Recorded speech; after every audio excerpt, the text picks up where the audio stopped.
Okay. Now we'll be collecting two different lichens, two bags, Hypogymnia and Platysmacia glauca.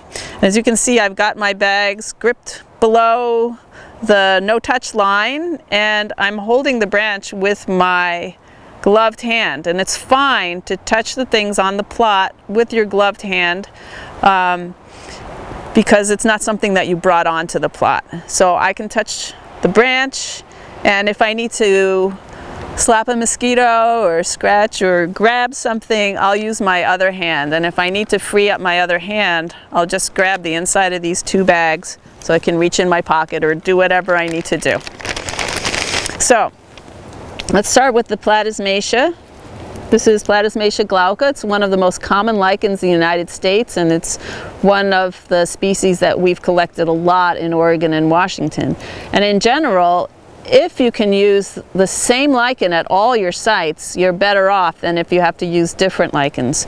But if you have to use multiple species, then you should try to overlap your collections. So if, for example, I knew I could find either Platysmacia, the ragbag lichen, or Hypogymnia, the tube lichen, at all of my sites, then I would use these two alone for my collections.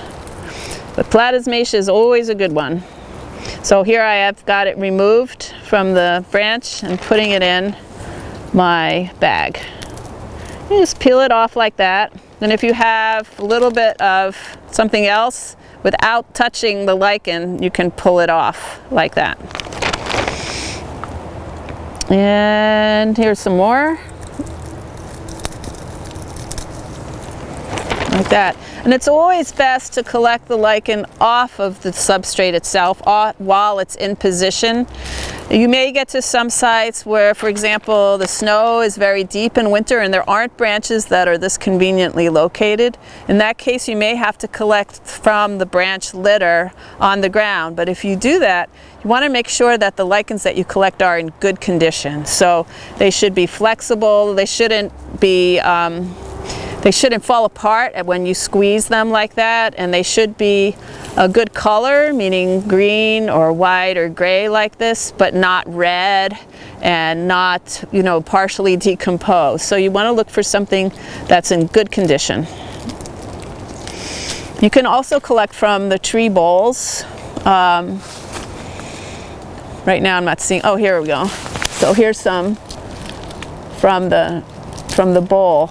Now again, the more limited you're collecting substrates and species, the less overall variability in your data. So you should try to minimize the number of species, and if you can, like for example, if you could always collect off of Douglas fir at all of your sites, then that would be a way to minimize the variability in your data. But in our case, where we're looking at a regional level, we don't have that choice. So we are collecting from all kinds of conifers and hardwoods for our work.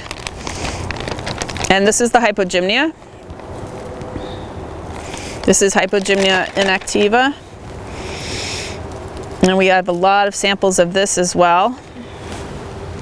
And you just collect a bunch from each tree. And you don't want to have more than, let's say this tree is loaded, but none of the others have as much.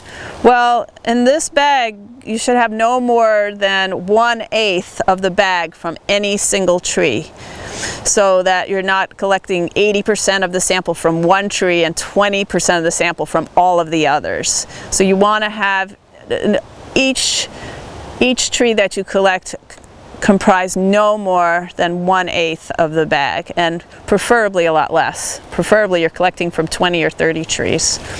So that's it for Platysmacia and Hypogymnia.